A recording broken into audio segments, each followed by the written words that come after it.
नमस्कार, आप देख रहे हैं एफिडेविट लाइव। मैं हूं शीरी। डालते हैं नजर आज की प्रमुख गतिविधियों पर। भगवान चित्रगुप्त जयंती के अवसर पर चित्रगुप्त समाज के लोगों द्वारा आज श्रद्धा और परंपरा के साथ कलमदावाद की पूजा की गई। विगत दिनों कोतवाली थाना क्षेत्र के दुर्गाबाड़ी चौक के पास स्थित इलेक्ट्रॉनिक दुकान से लगभग 45 लाख रुपए की चोरी की घटना का एसएसपी डॉक्टर गौरव ग्रोवर ने किया पर्दाफाश। विज्ञान एवं प्रौद्योगिकी विभाग के कैबिनेट मंत्री अनिल कुमार ने वीर बहादुर सिंह नक्षत्रशाला एवं महंत अवैधनाथ विज्ञान पार्क के निर्माण की समीक्षा।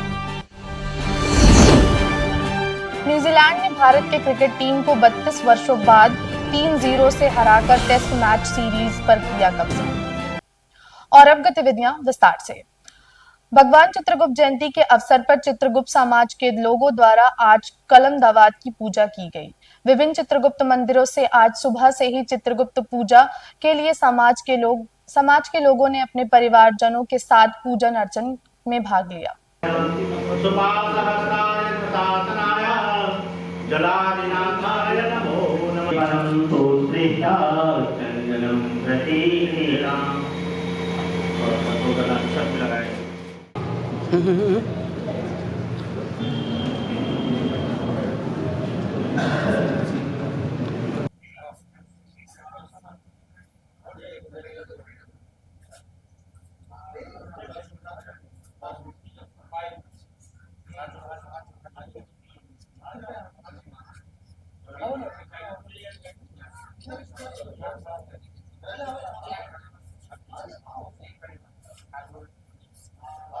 इस अवसर पर चित्रगुप्त मंदिर बख्शीपुर में भाजपा के राष्ट्रीय महामंत्री और राज्यसभा सांसद डॉक्टर राधा मोहन दास अग्रवाल बतौर मुख्य अतिथि उपस्थित रहे।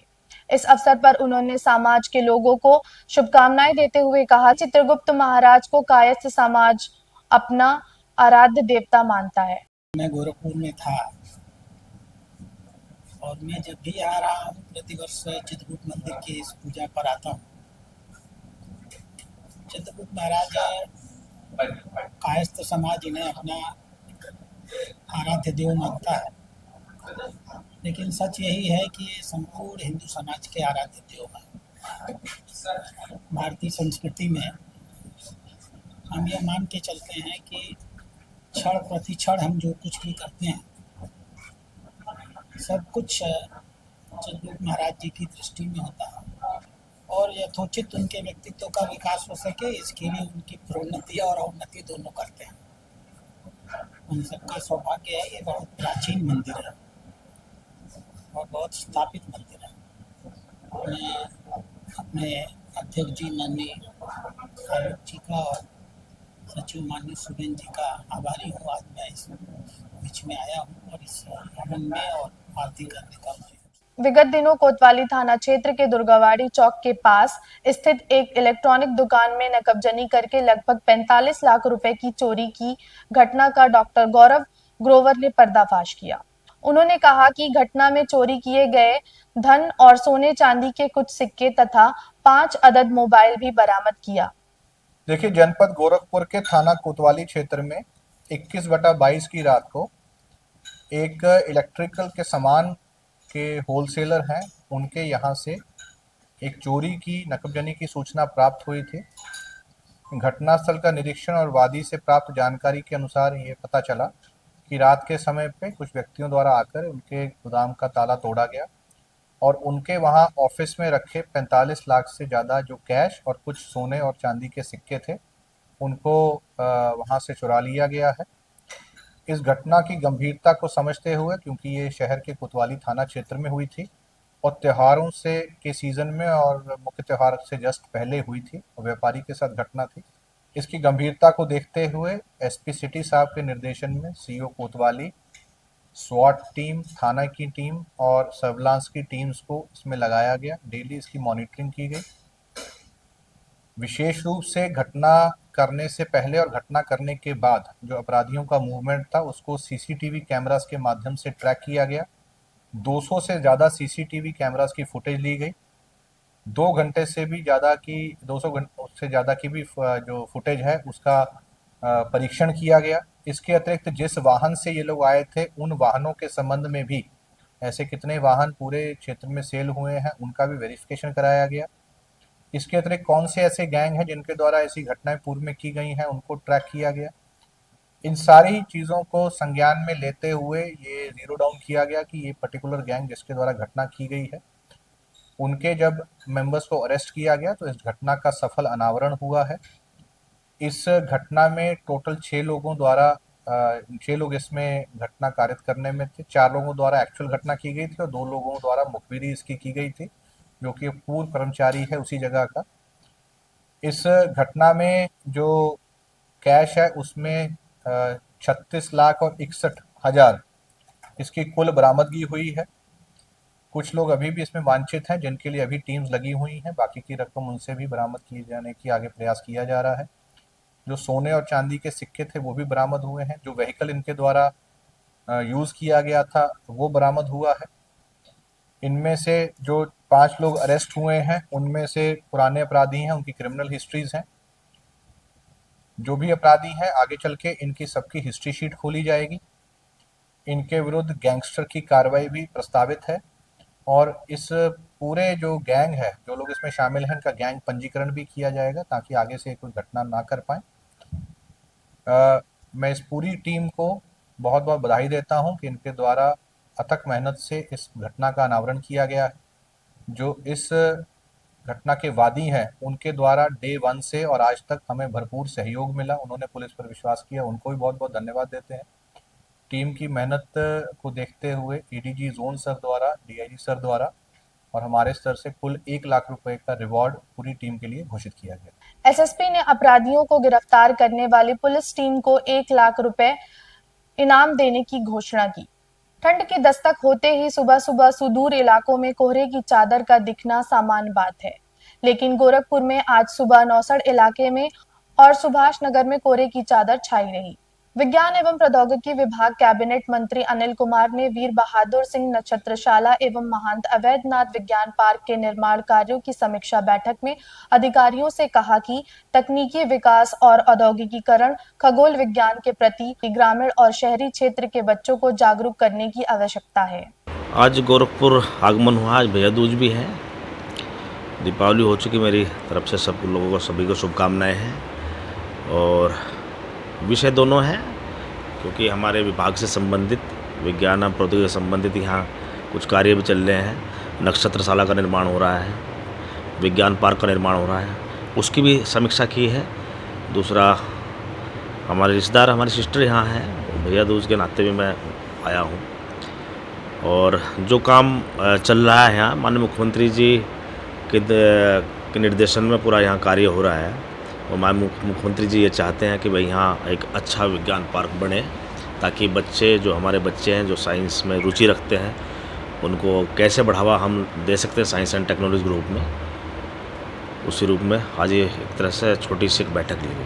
सर, नक्षत्रशाला सर काफ़ी पुराना है, वीर बहादुर सिंह के समय का है अभी तक। हाँ। उसमें कुछ चेंजिंग करनी है, क्या है सर उसके बारे में? उसमें क्या है, नक्षत्रशाला ये सही है, पुराना है। वीर बहादुर जी पूर्व मुख्यमंत्री रहे हैं, उनके द्वारा उसका निर्माण किया गया था।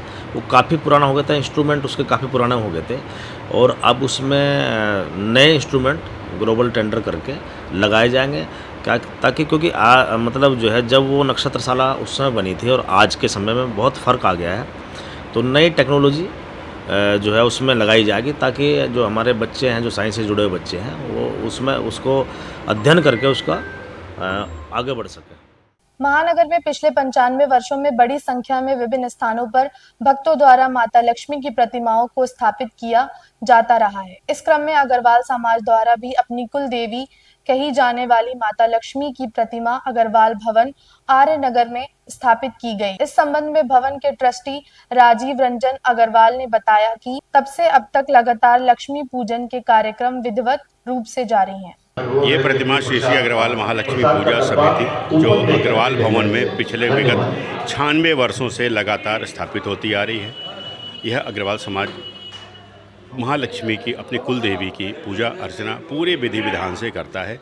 हम लोग के पूर्वज आदरणीय बाबू महादेव प्रसादी रईस, भगवती प्रसादी रईस, बाबू पुरुषोत्तम दास जी रईस जी ने इन परंपराओं को प्रारंभ किया और अपने इन पूर्वजों की परंपराओं को आज भी हम कायम करते हुए महालक्ष्मी की पूजन पूरे विधि विधान से करते चले आ रहे हैं। गोरखपुर की सबसे प्राचीनतम प्रतिमा होगी जो सार्वजनिक पूजन के रूप में होती है। इस वर्ष इसका यह 96वां वर्ष है और हम सब पूरे मनोयोग से, पूरे धर्म से अपनी महालक्ष्मी की पूजा अर्चना करते हैं। आज विसर्जन का दिन है। बहुत बहुत विज्ञान एवं प्रौद्योगिकी विभाग के कैबिनेट मंत्री अनिल कुमार ने उपचुनाव के संबंध में सपा और बसपा को आड़े हाथ लेते हुए कहा कि ये दोनों पार्टियां भ्रम की स्थिति पैदा कर रही हैं, जबकि इनका जनाधार लगातार खिसक रहा है। हम लोग भी बीएसपी में रहे हैं, लेकिन आज वो बसपा नहीं रही जो पहले थी। बीएसपी जब मान्यवर काशीराम जी जिस समय तक उनके विचार बहुजन समाज पार्टी में रहे, तब तक बसपा का अस्तित्व था। आज बीएसपी एक पार्टी ना होके मात्र एक सामाजिक संगठन के रूप में शायद काम करे। कोई और दूसरा समाज उनके साथ जुड़ने को तैयार नहीं, ना जोड़ने को तैयार है। वो कुछ भी कहें, अलग चीज़। आज बीएसपी का अस्तित्व खत्म हो चुका है। आज चुनाव पे भी उन्होंने कहा, जब से हम लोगों ने ऐलान किया लड़ने का, तब से उनको टेंशन बढ़ गई है। कोई टेंशन नहीं है, बिल्कुल कोई टेंशन नहीं है। जब वो लड़ती थी तो कोई टेंशन नहीं होती। अब उन्होंने पहली बार उपचुनाव लड़ने का फैसला लिया है, अभी भी कोई टेंशन नहीं है। निश्चित रूप से देखो 9 विधानसभा में चुनाव हो रहा, उपचुनाव, और मुझे पूर्ण विश्वास है 9 की 9 क्षेत्र की जनता पर कि एनडीए को वोट करेंगे। एनडीए गठबंधन के जो तमाम साथी लड़ रहे हैं उनको वोट करेंगे और हम 9 की 9 सीटें जीतने का काम करेंगे। सर, समाजवादी पार्टी लगातार, जो योगी जी का एक बयान आया है कि कटेंगे तो बटेंगे, उसको लेकर वो लगातार राजनीति कर रहे हैं और 27 पर भी वो टारगेट कर रहे हैं। लगता है सफलता मिलेगी? देखो मेरी बात सुनो, मान लो आप उस बयान को विपक्ष के लोग किस रूप में लेते हैं, ये भी है ना। आप किसी चीज़ को किस रूप में डिफ़ाइन करते हैं, वो उस बयान को किस रूप में डिफ़ाइन कर रहे हैं, ये भी सोचना चाहिए। मान लो राष्ट्र की बात है, देश की बात है, तो उसमें तो एकजुट रहने की आवश्यकता ही है। उसमें क्या दिक्कत है? सर, लगता है कि अभी तक एकजुट नहीं थे? नहीं, एकजुट हैं, ऐसा नहीं, एकजुट हैं। ये विपक्ष के लोग ये हर बात पर राजनीति करते हैं। देखो जो इस मुद्दे हैं, जो जनता के मुद्दे हैं, जो विपक्ष का एक जिम्मेदारी होती है। विपक्ष का भी एक अहम रोल होता है लोकतंत्र में। सत्ता का अपना दायित्व है, लेकिन विपक्ष का अपना दायित्व होता है। विपक्ष उन दायित्व को भूलकर छोटी छोटी बातों को उठाकर जो है, जो मुद्दे सरकार के छूट जाते हैं 1%, उन मुद्दों को ना उठाकर, इस प्रकार के मुद्दे उठाकर जनता को गुमराह करने की कोशिश करते हैं। न्यूजीलैंड ने भारत की क्रिकेट टीम को 32 वर्षों बाद पहली बार टेस्ट सीरीज में 3-0 से हराया। भारत के सलामी बल्लेबाज इस मैच में भी अपने बल्ले की धार नहीं दिखा सके, जबकि गेंदबाजों ने मैच को थोड़ा रोमांचक बनाने की कोशिश की। सीरीज की हार को लेकर गोरखपुर के क्रिकेट खिलाड़ियों ने अपनी प्रतिक्रियाएं कुछ इस प्रकार दी। लगभग 32 सालों बाद भारत की क्लीन स्वीप हुई है, वो भी भारत में ही। ऐसे में जो खिलाड़ी हैं, जो क्रिकेट प्रेमी हैं, वो काफ़ी निराश है। चाहे हम बात करें, हमारे साथ हैं परवेज हसन साहब, जो पूर्व रणजी प्लेयर रह चुके हैं और उन्होंने कई मैच खेले, उनका लंबा अनुभव रहा है। टेस्ट मैच में भी उन्होंने खेला। स्कूल जो टीमें बनती थी, बड़ी टीमें बनती थी, तो हम उनसे बात करेंगे। परवेज साहब, अभी का जो मौजूदा क्रिकेट है और जिस तरीके से भारत को शिकस्त मिली है उन्हीं की धरती पे, क्या कहना चाहेंगे? इसमें कहना ये चाहेंगे कि हमारी जो बैटिंग लाइन थी वो टोटल हमारी फ्लॉप कर गई। जो जैसे रोहित शर्मा हैं, जो हमारे के वहाँ के बहुत क्रीम माने जाते हैं और बहुत अच्छा खेलते हैं, वो ऊपर से ही हमारी बैटिंग बहुत फ्लॉप रही। तो इस वजह से सारा जिम्मा जो है वो बैट्समैन का जाता है हमारा। बॉलर ने बहुत अच्छा परफॉर्मेंस दिया, ऐसी नहीं है, बॉलर ने बहुत अच्छा, जाडेजा ने भी अच्छी गेंदें की और आपके वाशिंगटन सुंदरम ने भी बहुत अच्छी गेंदें की। तो जो फेल्योर हुआ है वो हमारी बैटिंग फेल्योर हुई। लगातार कोहली फ्लॉप, रोहित शर्मा फ्लॉप, जो ऊपर का क्रम है वो भी बहुत सरवाइव नहीं कर पाया न्यूजीलैंड के बॉलरों के खिलाफ। बहुत उम्मीद थी, लेकिन वो भी दोनों इनिंग में फ्लॉप रहे, टोटल फ्लॉप रहे। विराट कोहली को तो हम लोग भाई बहुत बड़ा बैट्समैन मानते हैं, वो भी टोटल फेलियर रहे।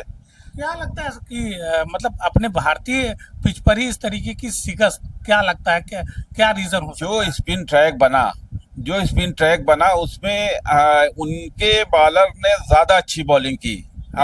एक पटेल बॉलर है उनके, जबकि आज के मैच में सेंटर नहीं खेला, जबकि वो भी एक लेफ्ट आर्म स्पिनर है। अगर वो खेलता तो हो सकता और परेशानी होती इंडिया को, लेकिन एक एजाज पटेल ने ही 6 विकेट ले लिया।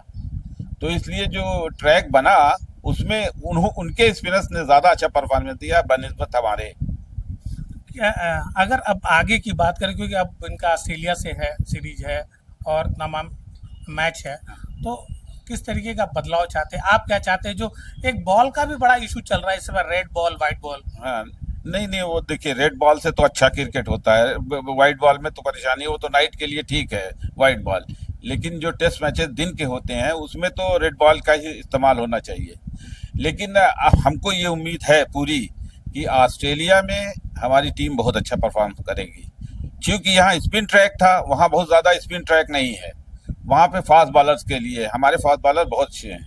बुमराह अच्छा है और एक मुकेश करके लड़का है, ये हैं सिराज हैं, ये लोग अच्छे हैं, स्पिनर भी अच्छे हैं। वहाँ हमारे बैट्समैन चलेंगे।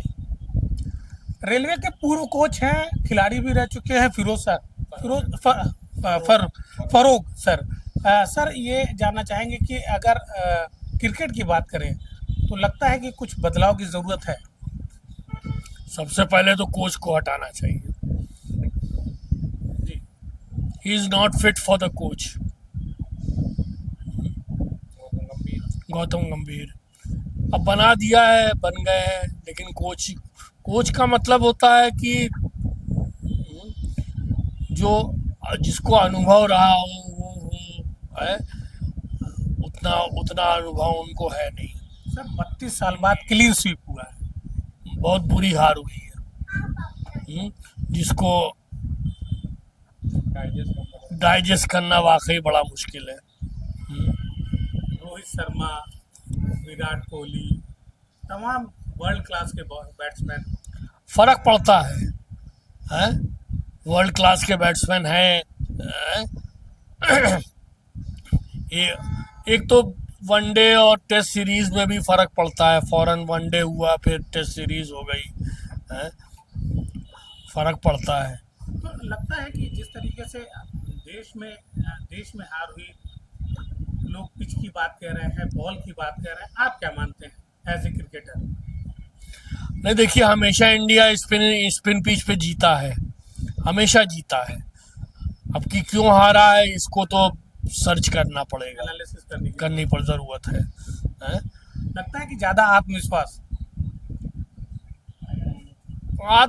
भी कह सकते हैं ज्यादा है, लेकिन कहीं ना कहीं तो कमी है जो कि सेट नहीं हो पा रहा है।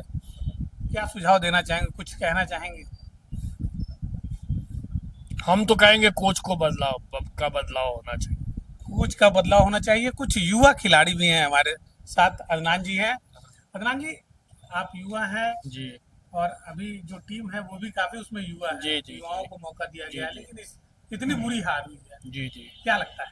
देखिए, सबसे पहले तो गैर जिम्मेदाराना शॉट बहुत ज़्यादा खेला गया है इस पूरे मैच में। सरफराज से काफ़ी उम्मीदें थी, सरफराज भी आए, फुल टॉस पे उन्होंने स्वीप मारा, सीधे कैच हो गए। विराट कोहली से बहुत उम्मीदें थी, विराट कोहली भी मतलब मुझे लगता है कि मैं 10 टेस्ट मैच लाइव देख रहा हूँ, रन उनके नहीं हो रहे हैं। रोहित शर्मा भी मतलब बहुत अग्रेसिव बैटिंग है। इन लोग ये नया क्रिकेट अडॉप्ट कर रहे हैं इंग्लैंड के तरीके का, बेसबॉल एक हो गया है, बेसबॉल क्रिकेट इन लोग 3 दिन में मैच खत्म हुआ है। 5 दिन का टेस्ट मैच होता है, 3 दिन के टेस्ट मैच में आप सरवाइव करने की कोशिश ही नहीं कर रहे हैं। आप हिट कर रहे हैं, आप 147 रन चाहिए था, आप उसको डिफेंड करके खेलते, स्लोली बनाते, आप अटैक किए चले जा रहे हैं। अब आप सोचिए 2 दिन वेस्ट है, अभी चाहते तो ये रोक के खेल सकते थे, टेम्परामेंट ही नहीं है। आप T20 के टेम्परामेंट सिखाएगा तो कोच सिखाएगा, कोच को आगे आना चाहिए। T20 का गेम अलग है, टेस्ट का गेम अलग है। ये टेस्ट मैच में T20 गेम खेल रहे हैं, तो ये इस तरीके का गेम बिल्कुल हमें नहीं पसंद है। मतलब हम टेस्ट मैच हम लोग चाहते हैं, पेशेंस होना चाहिए, स्किल होनी चाहिए, वो अब दिख ही नहीं, क्लास होना दिख ही नहीं रहा है। अब सिर्फ पावर हिटिंग का गेम चल रहा है। सैम भाई, क्रिकेट का अनुभव रहा है, कैसा, क्या चाहते हैं कि क्यों हार हुई 32 साल बाद, इतनी करारी हार क्यों? सबसे बड़ी वजह मुझे लग रही है एक कॉन्फिडेंस बहुत ज़्यादा था कि हम, हाँ, बहुत ज़्यादा था, ओवर कॉन्फिडेंस कि हम अपने घर में खेलने तो हम जीत ही जाएंगे, चाहे वो कोई भी टीम हो। पर हमें लगता नहीं वो वर्क किया। और सबसे बड़ा रीज़न और एक और लगता है कि बैटिंग का जो लाइनअप है वो उनको थोड़ा सा ऊपर नीचे करना पड़ेगा, शफल करना पड़ेगा। सरफराज को बहुत नीचे भेज रहे हैं। अमूमन सरफराज चले नहीं, लेकिन नहीं चले नहीं, विराट कोहली भी नहीं चले फुल टॉस पे। जैसे सरफराज भी आउट हुए हैं फुल टॉस पे, विराट कोहली भी आउट हुए, सिंपल सी फुल टॉस। यार ये तो इंडियन प्लेयर हो गए। एक पटेल बॉलर है इंग्लैंड का, उसके बारे में क्या कहना चाहिए? स्पिन विकेट था तो उसने फायदा उठाया, बहुत अच्छा बॉल भी फेंक की है और उसको विकेट का बेनिफिट भी मिला है। अपने जो बैट्समैन है ये उनकी कमजोरी है कि वो उस बॉलर को रीड नहीं कर पाए। और खैर अपने बॉलर्स ने भी अच्छा किया है, जडेजा ने, वॉशिंगटन ने, अश्विन ने, तीनों ने अच्छी बॉल पे की और इन्हीं तीनों ने विकेट ही लिया है ज़्यादातर। बैट्समैन पूरी तरह से फेल कर गए। बस ये है कि थोड़ा बैटिंग पे इनको फोकस करना पड़ेगा, लाइनअप चेंज करनी सीरीज पड़ेगी। गंवाने का पूरा दोष आप बैट्समैनों को दे रहे पूरा 99%। हैं। सर लगता है कि सीरीज जो गवाई गई है उसमें बैट्समैन ही जिम्मेदार है। बैटिंग हुई नहीं है इसलिए जिम्मेदार बैट्समैन ही कहा जाएगा, लेकिन हम बैट्समैन टीम को नहीं जिम्मेदार कहते हैं। जो मैनेजमेंट है वो जिम्मेदार ज्यादा होता है, हमेशा क्रेडिट भी लेता है। आप सफल नहीं कर पा रहे हैं, आपके अंदर वो क्लास नहीं है। 5 दिन का मैच है, 2.5 दिन 3 दिन क्लास तो है। देखिए इंडिया 3 बार टेस्ट के टॉप पे पहुंचा है, फाइनल हारा है लेकिन टॉप पे पहुंचा है। ऐसा तो है नहीं कि टीम वो है, लेकिन टीम को वर्कआउट करने के लिए कोई मैनेजमेंट को आगे आना चाहिए। सर क्या लगता है कि टीम मैनेजमेंट दोषी है, बैट्समैन दोषी है, या ये लोग पिच को पढ़ नहीं पाए, जबकि भारत में ही पूरा इन्होंने सीरीज को गंवा दिया? नहीं, मेन चीज तो वही है कि हमारी जो बैटिंग लाइन है वो पूरी तरह से फेलियर रही, जबकि हमारी पूरी बैटिंग लाइन थी, लेकिन ऊपर से नीचे तक कोई नहीं चला। एक में चले भी शुभम गिल चले, उनके वजह से थोड़ा सा वो बना रहा बैलेंस। और विषम पंत इसमें अच्छा खेला दोनों इनिंग में, बल्कि सारे मैच में भी बहुत अच्छा खेला। टेस्ट में संयम की जरूरत होती है, क्लास की जरूरत होती है। लगता है इस मैच में दिखा आप लोगों को? नहीं, सबके साथ दिखा, लेकिन विषम जहां तक पंत का है सवाल, तो उसका तो नेचुरल खेल ही वही है, स्वीप करना, उठा के मारना, इधर से मारना उधर से मारना करके, उसका नेचुरल खेल पंत का वही है। अगर वो सीधा खेलने जाएगा तो आउट हो जाएगा, तो उसका खेल वही है। तो देखिए ये है गोरखपुर के जो खिलाड़ी हैं जिन्होंने प्रदेश में और देश में अपना नाम रोशन किया है, और उनका यह मानना है कि कहीं ना कहीं जो बैटिंग लाइनअप थी वो पूरी तरीके से फेल्यूर हुई, और जो कोच थे शायद इस हार के वो भी जिम्मेदार हैं। एफिडेविट लाइव के लिए गोरखपुर से निखिलेश प्रताप से। आज के एफिडेविट लाइव में बस इतना ही। देखते रहिए एफिडेविट लाइव। धन्यवाद।